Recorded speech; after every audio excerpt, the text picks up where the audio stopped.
بسم الله الرحمن الرحيم الحمد لله رب العالمين والصلاة والسلام على سيد الأنبياء والمرسلين نبينا محمد وعلى آله وصحبه أجمعين أما بعد. So in the previous chapter, Ghazali, he actually introduced and he spoke about a couple things, right? He spoke about this mirror and he talked about what can actually tarnish that mirror and what can clear that mirror. And we basically boiled it down to dhikr and ghafla, meaning that when I remember Allah subhanahu wa ta'ala, that mirror is cleaned and it gives me a vision, or it gives me clarity into myself and cleaning myself and purifying myself. And in ghafla, or turning away from Allah subhanahu wa ta'ala, is actually what tarnishes the mirror, and it prohibits me from cleansing myself or purifying myself. In this chapter, he goes into a little bit like a little bit more clarity concerning that, and he talks about the relationship of the heart with the outside world, right? So he calls the heart a mirror, right? He calls the heart or the mirror, and the reason that it's the mirror is it's because it reflects reality, right? Or a better way to put that is it reflects perception. So you might have something known in front of you, but if my mirror is tarnished, again going back to the previous chapter, then I'm not going to be able to identify the object in front of me correctly.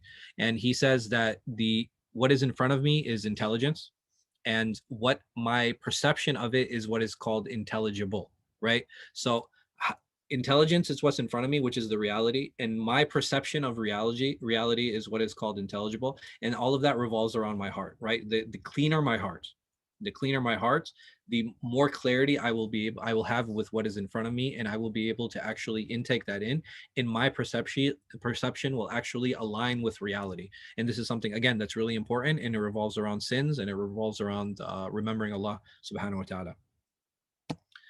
So there are a few reasons that we have, or a number of reasons that we actually have false reflections.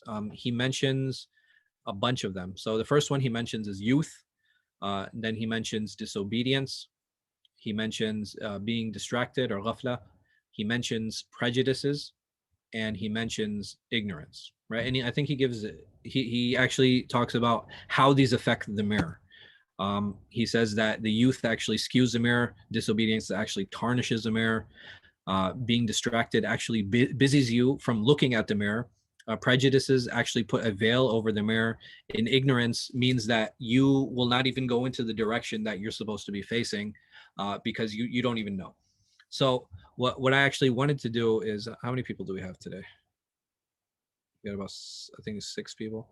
If you guys can each come up with an example of each of these, like, so one, you guys can go ahead and choose one. 1, 2, 3, 4, 5. So why don't I assign here? Uthman 1, Faik 2, Miguel 3, Hamam 4, and Nazim 5. Is there anyone else here? Jawad, you can also be 1. And then we will take turns of you guys actually giving me practical examples of what it is that is actually meant here, and what is it that Ghazali is trying to tell us. I'll give you guys 1 minute.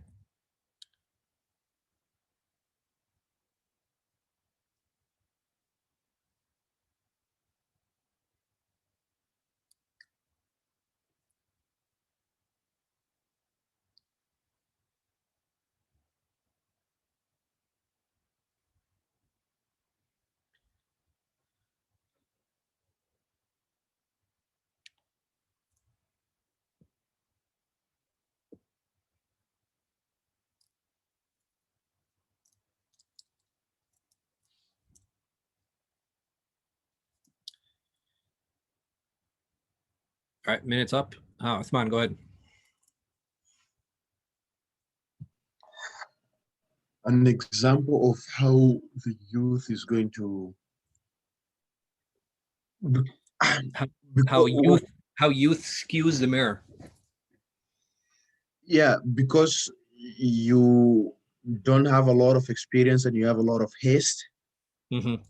And at that moment you think you know it all.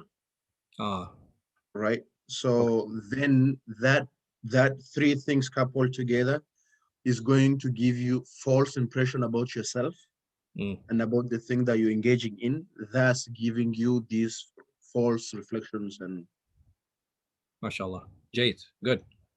Faik. What did you have? Disobedience? Yes. Okay. So, no, so this, I mean, it basically, the way he describes it is, you know, disobedience, it's like the black mark that keeps getting added and added to the surface. And eventually it's like caked in sins, right? And even the metaphor, like cleaning it, even if you do clean it, it's never like it was before, which was an interesting. It's still gonna be somewhat, you know, there's not gonna be as much light. So that's how he described it. I thought that was kind of harsh, personally. Yeah, well, it goes back to something we did like several lessons ago, right in the beginning, where you mentioned like somebody who just never sins versus someone who sins and they, you know, either way. So that's how he described it. But like a real life example, I mean, this is just somebody who, I guess, they sin so much that they become like desensitized to her. Somebody who like cheats a lot or lies a lot or steals. Mashallah. If it just becomes like, you know, habitual, and then it's like, this is just part of who I am, you know, but it then ends up becoming, I guess it's sort of you just get, just the fact that you don't think it's that big of a deal at some point, then that itself is kind of like a blindness, I guess, or yeah. No, you're absolutely right, man. Like, if you can fool yourself into thinking that, you know, this is okay, or you're just completely ignored at that point, that's exactly what happens. Like your heart completely just, you know, blocks off those things. You're unable to see the sin anymore, right? Which is exactly what tarnishing does. Like you can't even see yourself anymore. SubhanAllah, Allah protect us. Miguel. Assalamu alaikum. So distracted. So prioritizing the wrong things, prioritizing what's not important. You know, putting off, let's say, you know, salat or reading Quran, or even doing good deeds. You're gonna have to speak up a little bit, Akhi, and you're kind of breaking up. Can you hear me now? Yes, I can. Okay, so what I said was prioritizing the wrong things that aren't beneficial, you know, and saying, "Oh, I'm too busy to do this, do that, to pray, you know, to do some dhikr, to." But what are you busy with? That is my question. Let's say you're too busy with work, quote unquote, or you're too busy with, studying for this versus actually, reading some Quran and getting to know actually, and putting it to practice. How's that a problem? Well, because you're saying, "Oh, I'll get to that later," and this is my priority versus. So over here, he says that this busies the mirror. What does he mean by that? This busies the mirror. Yeah, or it busies the image. What does he mean by that? Busies the image. So the image is, so the mirror, right? So you see what's in the mirror, and you're making yourself busy with. But if I can see in the mirror, what am I busy with? Not looking at the mirror. Ah, right. I'm not even looking at it. Subhanallah. Right. I'm so distracted that I'm not even looking at reality. Yeah. Right. I'm not paying it any attention. And exactly what you said. Usually when people talk about being busy, especially like, in a lot of these Sufi works, they're talking about being distracted and busy by what? Focusing on what's not beneficial. Well, that's very general, but in general, focusing on the dunya. Yeah. Right? Focusing on worldly things. And because you're so busy focused on the worldly things, you never actually look in the mirror and you never actually analyze yourself and correct yourself. Well, mashallah. Yeah, jazakallah khair. طيب, Hamam.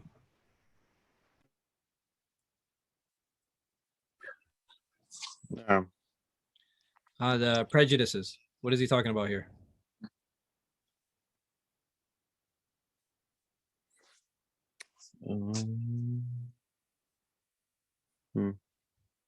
Oh, so we're talking about veil. So, to be honest, I don't know. You don't know? Not a problem. Well, after we finish, I'll come back to this one, inshallah. طيب, Nazim, go ahead. Ignorance. Okay, so in my humble understanding, ignorance is somewhat similar to youth. However, they are different in a sense that the youth may have, I mean, they both have a problem of direction. The problem of the youth is that he or she may be sinful, just an example, may be sinful, but still knowing his or her purpose in life and trying to get closer to Allah and get to the Jannah. However, the ignorant one is not just imperfect. He simply doesn't know his purpose in life and refuses to do anything about it. Okay. Oh, all right. So you're saying not only is this person ignorant, but this person is willfully ignorant. Willfully, he's not even trying to find knowledge because he doesn't even know about this knowledge and not even trying to seek this knowledge. Babe, so why do you think that is? Here, I'm sorry, let me reword the question. Why do you think that Ghazali is talking about willful ignorance versus general ignorance? Willful ignorance and general willful ignorance, maybe people have other things in priority and they are very much preoccupied with the world. Okay, so remember what he's talking about here, right? He's talking about things that create false reflections. So is he talking only about willful ignorance, or is he just talking about ignorance in general? It was hard, honestly, for me to understand this one. He says that so you put direction in front of the mirror. You misdirect from the mirror. Yes. And you can't even find the source of this knowledge, how to put it directly. This is what he said. Right. So the thing is, over here, it is very difficult to differentiate, between, is he talking about willful ignorance or is he talking about actual ignorance? Now, because these have a type of a slight negative connotation associated with them, I want to say he's talking more about willful ignorance, but this does also apply to regular ignorance, right? We just don't know. Like, if I don't know something, I don't know. The only difference is that willful ignorance has another layer to it.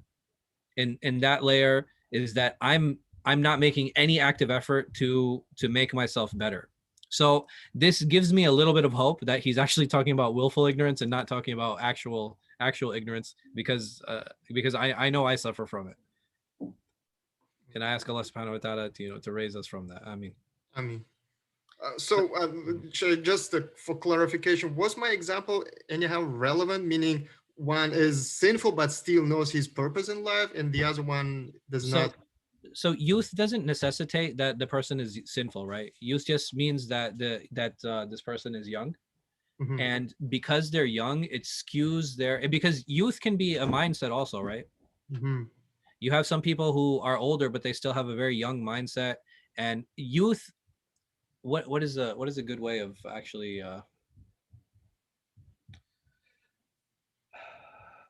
I want to like cavalier, cowboy. You know what I mean? Like very. You know what I'm saying? Kind of. Do you guys have a better word for this? Rebel. I'm sorry. Rebel. Not being rebellious is part of youth, but I want somebody who's just very cavalier, and somebody who's very you know what I mean, like just unnecessary risk taking. Just carefree and bold. Yeah, I guess that's a good way of putting it. So having this mindset of being carefree and bold is because you're not worried about the consequences. And when you're not worried about consequences, your reality becomes very skewed. An example of this is, why do young people or young-minded people drive so fast? Why do they drive faster than younger people? Than older people? Hormones. I'm sorry? Hormones. I mean, if they're around women, I would understand, but they're in their car, so I don't know what hormones are going to do there. Yeah, it's just they're calculating risk differently. It's how they calculate. Ahsant, right? It's how they calculate risk, right? Because when you're young, how do you feel? You feel invincible, right? You feel like nothing is going to hurt you because you might not have experienced enough pain in your life, or you might not have experienced enough accidents, and that's why your reality is skewed when you're young, because you have less worry about consequences versus ignorance. Ignorance, you just don't know.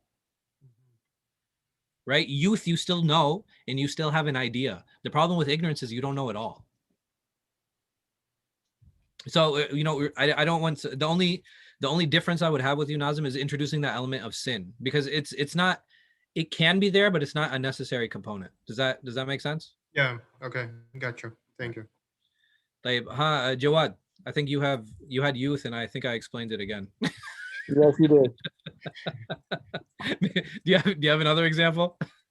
Maybe Maybe something else, or maybe. Should I give him prejudices? Yeah. Just being very careless, I guess. I would say that, being youth, you're focused on very materialistic things, and just very shallow things. That's where the focus is, and that's what the reality is. It focuses on less important things. Okay. So it's a more material focus, more short-term advantage focus. I definitely do agree with that. Tape. So coming back to number 4, coming back to prejudices, or coming back to the veil. Does anybody feel like they have an idea concerning this before I explain it? Or does anyone want to chime in? No? Okay, so prejudices, this can be in a number of ways, right? So you have people sometimes who have preconceived notions concerning, for example, a belief system. You have people who have preconceived notions concerning a particular madhab. You have preconceived notions even concerning, like even in this class, concerning tasawwuf, right? So what happens when you have those preconceived notions? What does it do? In a sense, it like blocks off the possibilities of something, right? Ahsant. It blocks you off, right? It prevents you from actually seeking reality. Hamam, you're going to say something? No, just what the brother said. Now that you give it context, when you asked me, I thought about that, but I wasn't sure, so I didn't want to. Okay. Say something incorrect. Yeah. So the thing is, like, that's exactly what a veil does, right? It stops you from seeing the reality. And the amazing thing about this is, who put the veil on the mirror here? So Not yourself. You put it yourself. Nobody put it on for you. You put it on yourself. And that is why this is so dangerous. And even all of these things, we find that where is the source of the tarnishing of the reflection here?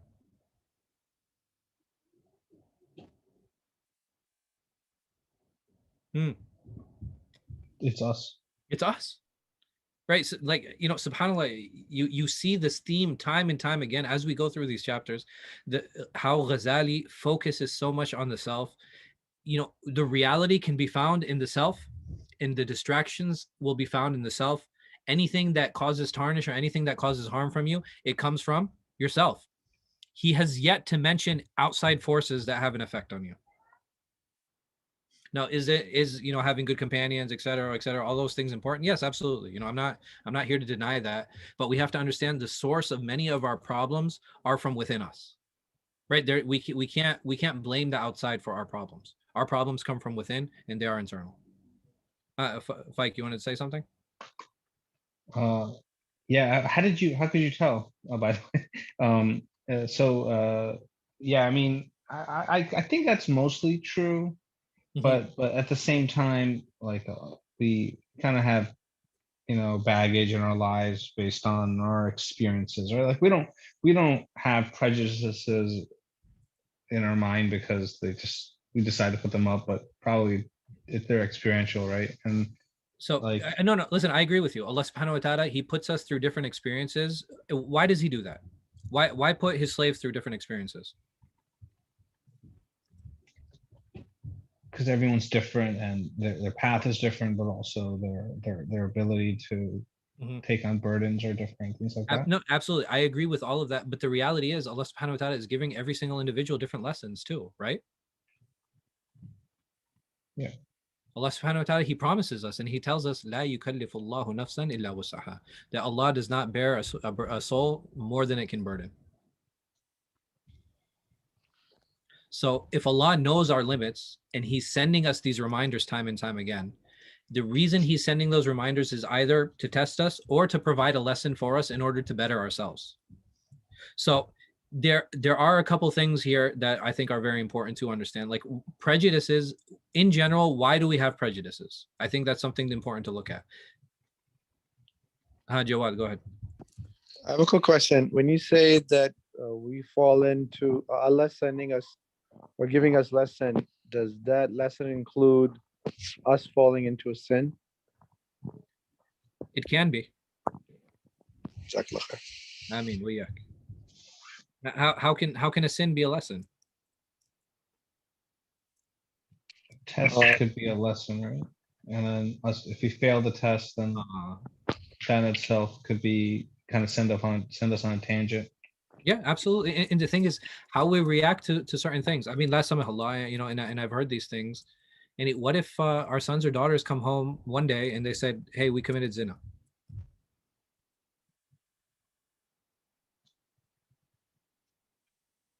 What do we do in that situation?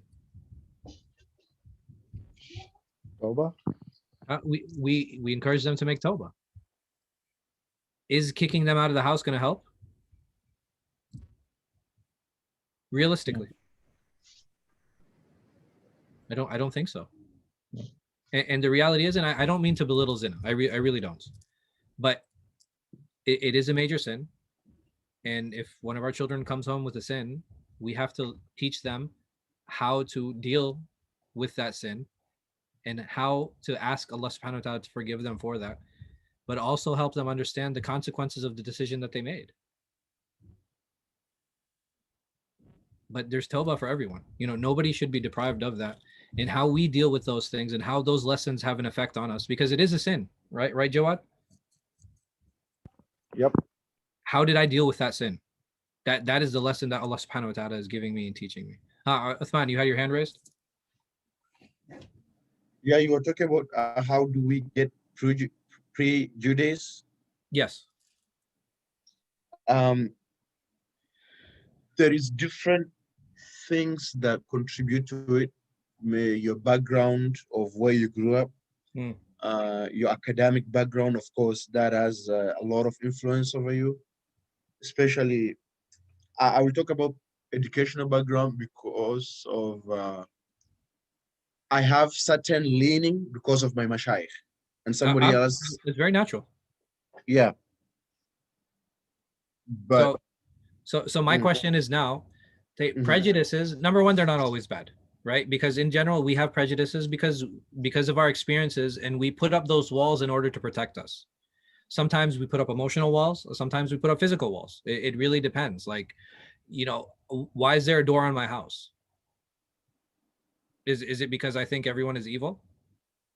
Or is it because, well, I don't know the people outside my house, and I need a barrier between myself and them, so that once I learn who they are, they can enter my house, right? I think that's completely reasonable. I don't think there's anything wrong with that. Nobody's gonna call you crazy if you do that. And there are some prejudices that are completely unreasonable, right? When you start talking about people as a whole, when you say all of this group has this characteristic, that's unfounded. But there are some that you might find more reasonable than others, and I think that's important to keep in mind. Now, when it comes to religion, this becomes an issue, right? All Asharis, all Hanbalis, all Shafi'is, right? This becomes a big problem. How do I deal with those prejudices?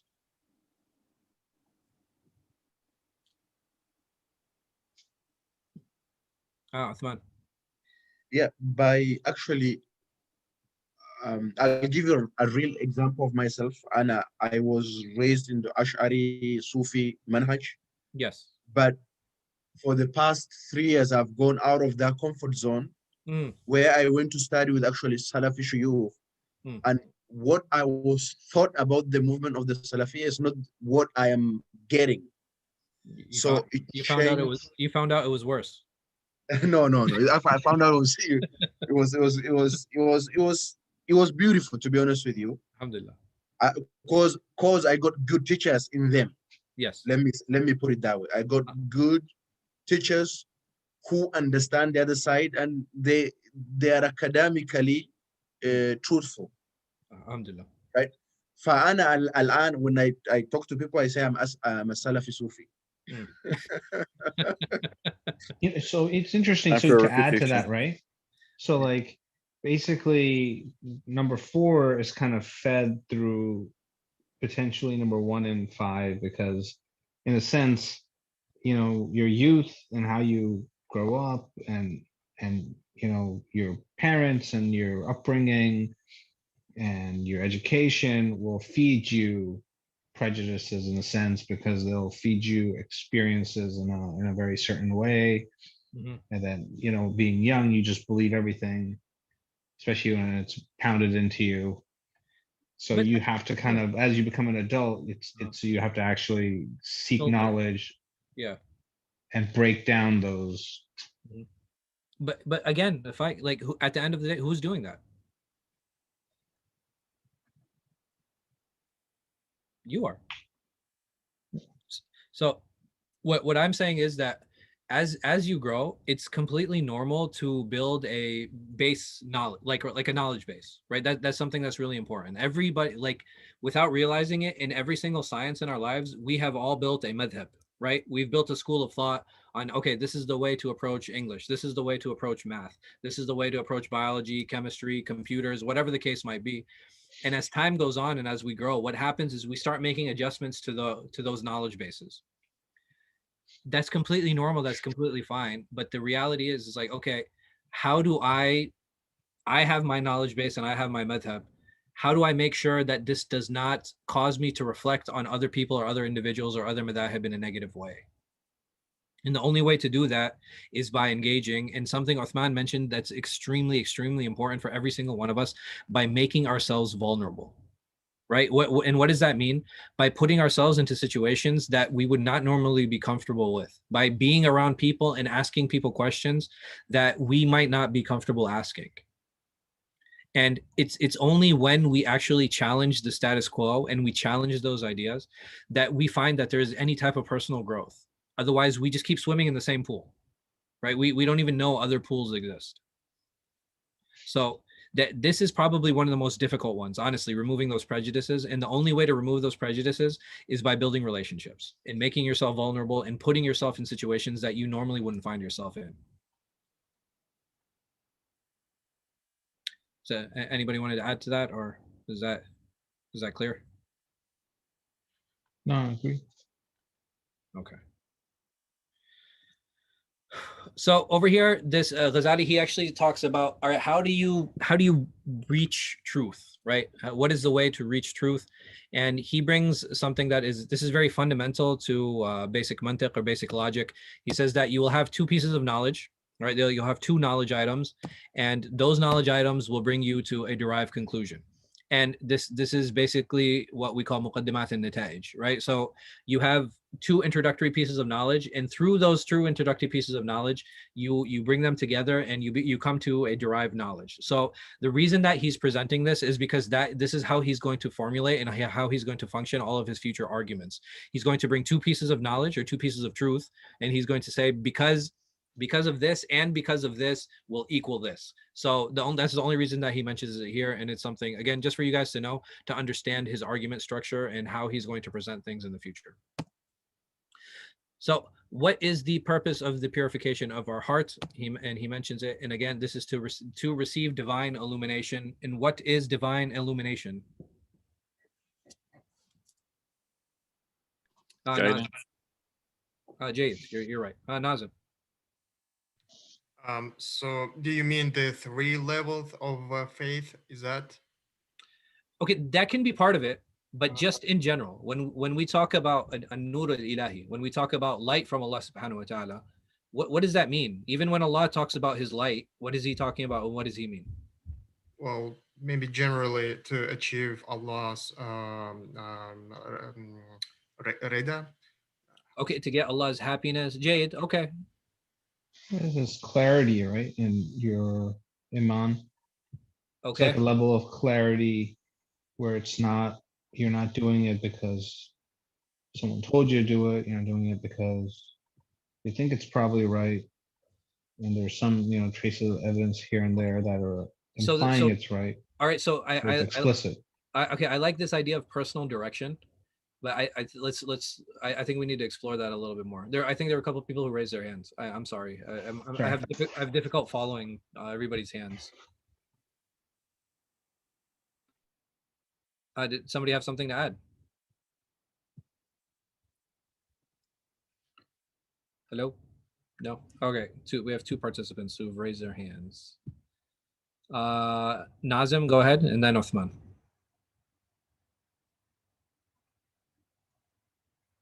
Nazim? I actually forgot to lower my hand. And oh, okay. Uthman, go ahead. Yeah, I will say the illumination is, I will just tie to the hadith of the Prophet ﷺ, where Hadith al-Qudsi, right? Where Allah Ta'ala says, if Man adali waliyan? No. Okay. So whoever has declared war on a friend of mine, then I have declared war on him. Right, and then to the point where Allah subhanahu wa ta'ala, he says that, you know, until I become the hand which he strikes with, and the hand with which the eyes with which he sees with, and the ears with which he hears with. This hadith, Uthman? Yes. Okay. That the illumination. What does that hadith mean?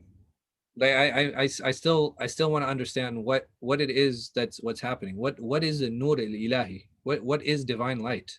What does that mean? Even in the Quran, Allah subhanahu wa ta'ala says, Yahdillahu bi nurihi man yasha, that Allah guides whoever he wills with his light.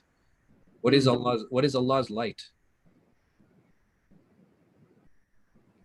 Comprehension. Can we connect the nur to the hidayah to say that nur is guidance? Mumtaz. I like that. So nur is guidance. What else? Is your hand still up, Uthman, or is you just no, I need to lower. Okay, babe. Go ahead. I think Jawad, you were saying something. Is nur the Quran is considered a nur as well? Okay, what is it? The Quran is considered nur, but I mean, essentially, what is it? What is nur? It's set of rules that Allah gave us, and Quran is basically a source of knowledge. Right. So, all right. Anyone else? Miguel. Comprehension, so to understand. Comprehension.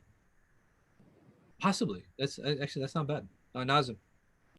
What if we understand light in the metaphysical meaning? Meaning we live in the world which is full of sins and different wrong path, and this light brightens our path, and it's like a light of guidance. Light of guidance again, yeah.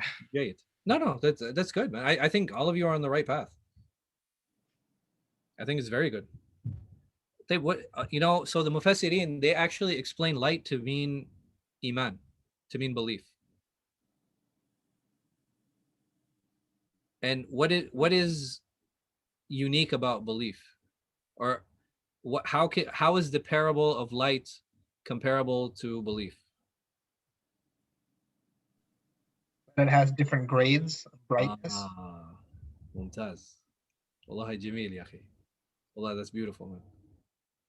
That Allah has given us light, and light has different grades. So not everybody receives the same amount of light. And depending on how clean our mirror is, that is the amount of light we are eligible to receive, right? It's not necessary that Allah gives it to us. But the cleaner the mirror, the better chance there is to receive that light. And that light is iman. And iman essentially is yaqeen, and having that firm belief that Allah subhanahu wa ta'ala is there caring for us and that he exists. So we have 2 minutes left. Unfortunately, I was not able to finish the discussion for the week. But what we'll do, inshallah, we'll get into the degrees of illumination. And this is, again, the degrees of light, right? These are the degrees of light. So he says that the degrees are 3. This is mistranslated in the English, by the way. He says the prophets and the saints. Ghazali actually uses the word muqarrabin and siddiqeen. So that's a mistranslation on the translator's part. And the muqarribin and the siddiqeen, you know, these are the people who are close to Allah subhanahu wa ta'ala, and these are the people who are truthful with themselves and with Allah. But the three levels, and we'll spend more time talking about them next week, inshallah, are the layman, the scholars, and the arifin. With that, I'll stop here. Do you guys have any questions before we end? It's okay if we go over a little bit extra, inshallah. I can take questions from you guys.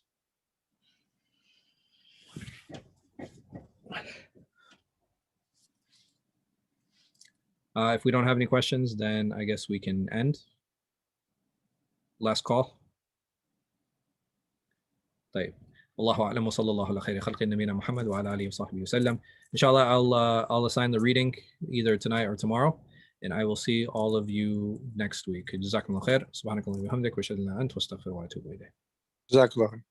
جزاك الله خير. السلام عليكم. والله شيخ. السلام عليكم. وعليكم السلام.